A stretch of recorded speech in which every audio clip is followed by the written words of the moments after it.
their values, because the more you know your market, the more you can actually speak to them, talk to them, and really go deeper with them in terms of really providing not just one product, but you become like their source for them. So that's what one of the main things is, just not really connecting with the market, not really knowing their market, and not even really sure and doing the research to see if there is a market. I'm sure, again, you get a lot of people all the time that come to you, and you just have to spend a lot of time explaining that to them. So on the flip side of that, like marketing strategies, what kind of marketing strategy that you feel that actually works 100% of the time? I mean, is there any kind of fail-safe things that work? Right. Well, the thing that works 100% of the time is that if you know the needs and the wants of your target market and you create something for them that satisfies that need and want, it's a win-win for both sides. You created something they want and need, and they are happy to buy it. That's a win-win. So you have to know the market. That is the main thing. The more you know the market, you know what they want and need, you can then sell it to them. You can really create a very lucrative business or have a lot of readers. You're creating something that people want. Good example is, this is not a Christian book, but the Harry Potter books. For whatever reason, she wrote these books, and it was the right thing at the right time. People loved the books. People were standing out at bookstores with those Harry Potter books, and they were the thing that people really wanted. So what did she do? She kept writing them. All right? She didn't stop writing. She didn't have the one successful book and says, you know what, now I'm going to do a cookbook. That really threw people off. She kept up with the demand, and that's what she did. Yeah, I read a little bit about her story, that how close she came to killing that project, and if it wasn't for her sister who read it and said, you know what, I think you ought to just go ahead and put it out there, because I think I was reading one time that she just felt, we're talking about the author of the Harry Potter series, that she felt that she was just trying to write just to get a little extra dollars just to cover her writing, just to cover that joy, and now it turned into, billions of dollars. And so you're right. What if she did decide, I just want to write a cookbook? So that's something I think that a lot of people need to be aware of. And I know you preach a lot about the 4 Ps, and I'm not just saying it because you are the PR for God. You preach, but you actually do instill a policy of 4 Ps. Come on, just tell us a little bit about that in more detail. Right. What those are. Because even like in college, you always hear that marketing, it deals with the product, the place, the promotion, and the price. That's like the 4 Ps of marketing. I kind of want to add one, too, also. It has to do with the people, which is the target market. But you have to have the right product at the right price and promote it in the right place. So when I say at the right place, it's got to be where people can find it, right? Location, location, location. You can have a great restaurant, and it's the best food in the world, but it's in a bad spot. People can't get to it. People don't know where it is. So that's when they talk about place. That's really, I guess you say old school, but it still is valid today. But when I say place, today we're talking about the Internet. So you want to make sure that you are found online. That's the new P for that marketing. You got the product, you've got the promotion, you've got the right price, but are you in the right place? Are you there? Are people finding you based on how you're positioning yourself in the market? And that has to do a lot with the keywords and things like that you use, but also how you are positioned and what type of people you're going to attract based on that position. Okay, all right. And so I want everybody to know who's listening. Today we're speaking with well-known message strategist and PR coach Pam Perry of Ministry Marketing Solutions. And Pam, I want to go back to something you said a while ago about continuing marketing. I know that's pretty broad, so I'm going to try to see if we can dig a little deeper. And one of the things I'm familiar with is more of list building, but I know you have a better viewpoint on that. So is that kind of part of continuing marketing? Can we go into that area of list building? Yeah, it's what I call like the basic formula. If you have these really 4 steps of marketing, especially online, you really will have success. Every book, I just had an author that was just so ecstatic because she's getting lined, tons and tons of people signing up on her list all the time. She says, finally, she says, I can't believe it. I'm getting at least 13 to 14 people signing up every single week. Well, one, we narrowed down who her market was. We then, once we knew that, we knew what the message to that market was going to be, and then she's promoting it properly. So what I always tell people, these 4 steps, if you can get these down and write these down, 1 is to build a list. 2 is to build a hub online. 3 is to have a great offer. And then the other one is to just be branded. Be the brand. So I'll kind of go over it a little bit. The first one is like the list building. That is, and you know, Ryder, we always talk about that. That's our main asset.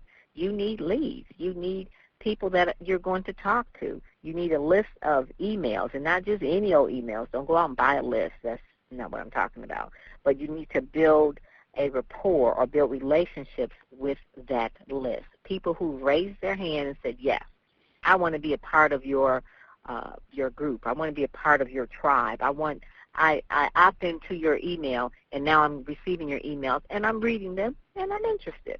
So that's what I say when you have to have a list. You're having them have an affinity for you because you're talking to them. You're not selling to them. You are really just having conversation with them. They get a sense, the list, if you start developing a list, that you care. And you're nurturing them. You're entertaining them. You're educating them. You're really getting to know them. So you survey them. You know their pain points. You know their dreams. You ask. You listen. You survey. That's really the beginning of Relationship Marketing 101, by really building that list. That is the goal. That's your goal online. That is the number one thing. If you don't do anything else, if you just have a website and have nothing but just an opt-in box, and you get about say 5,000 people in that opt-in box, and you're continuing to nurture that, you're good. All that other stuff is minor compared to that. Mm-hmm. All right. Well, go into a little bit. I know you were saying number 2 was more building a hub. So can you explain that in a little more deeper process as well? Because, I hope you don't mind. I know you teach this stuff in the seminars, and we're giving out some of your secrets now, and that's just something. But I know you're doing it because the positioner is asking, and you're just kind-hearted and want to help. Right. Building a hub. Build a hub. Well, building a hub online, it's a website. Everybody has to have a website, and we always talk about that. In the old days, a website was kind of like, just get a static website, put it up there, and you're good. And people really use it more like a brochure or more like a business card. I've got a website. Well, that's not good anymore. We've got to actually have what we call a Web 2.0 website or a blog site, really using something like WordPress or Tumblr or whatever, Joomla, whatever format you use for Web 2.0. 2.0 meaning two-way communication, that it's not just there looking at the person who's visiting it, but you can actually interact with them. So there's going to be two-way communication with them on that particular list. And this will help you get leads by actually having a hub, because people are finding you because you are coming up in the search engines based on the keywords that your market is looking for, and that is so important. So you've got this hub, and you're providing content to the hub, to the blog. You've got good photos or video and just really expert articles and things that are positioning you in the market. That's what they call having sticky content. I have one particular author who has a website, and people said that they spend days and days on her website because it's got so much content. I mean, she's got PowerPoints there. She's got audio. She's got video. It all has to do with, like, building their business. And so she's just really making sure that the content is rich and it's sticky. And so what this is really doing is making sure that people are learning more about her, but then also, too, when she does decide to sell something, or the next step is really have an offer, they're going to buy, because she's been really proving herself as a person that's knowledgeable, a person that's an expert in their field. So at that point, you go to the next thing, which is number 3. You have a great offer. You make them an offer they can't refuse. You know who you're speaking to. You know your target audience. You're speaking their language, and you're making yourself clear and concise. And then you're really talking about the solutions that you're going to solve for that audience or the benefits.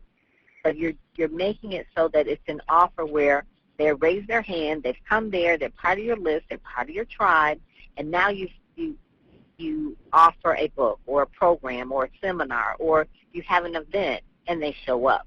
That's how it's happened. It doesn't just happen just because you have this great idea, I'm going to write a book, or I have this great idea, I'm going to do an event, or I have this great idea, I'm going to start this business. You have to develop a rapport with your audience, with your target market, with your list, positioning yourself so that you're getting continual leads all the time. So every touch point, whether you are doing social media, whether you're tweeting, blogging, doing videos, if you're doing Instagram photos, on your email signature, you are continually positioning yourself in their mind as that expert. That's the bottom line. And then the last thing, really the main thing too, is you are branding, continually branding. And that's the ING. It's similar. People say, well, what's the difference between branding and marketing? Marketing is really the whole point of where you're actually selling something so people can actually buy a physical product or a service. Branding is really very similar to positioning, because you're branding, meaning that you are creating touch points along the way that people are getting you. It's like, okay, I get what that person is about. When you are taking pictures, say, in front of the White House, okay, that's a branding shot, okay? What does that have to do? Well, it just shows that, you're affluent, okay? Or if you are a work-at-home mom, part of your branding would be that you're showing you and your happy family, pictures of you at Disney or pictures of the child's first day of school, and just showing a lifestyle mom, work-at-home mom. So branding is really the lifestyle. It's more like the psychographics of getting into the mind of the people that are really looking at you or paying attention to you, and you're really giving out those touch points.